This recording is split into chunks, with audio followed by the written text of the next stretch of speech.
2,000 years later. 6.5 hours later. A few inches later. Day 2, Day 3, Day 4. A few moments later. 1 eternity later. 3 days later. 12 seconds later.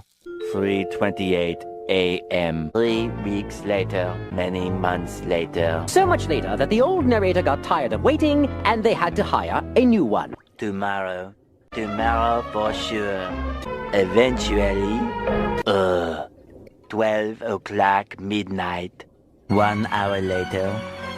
2 hours later. 3 hours later.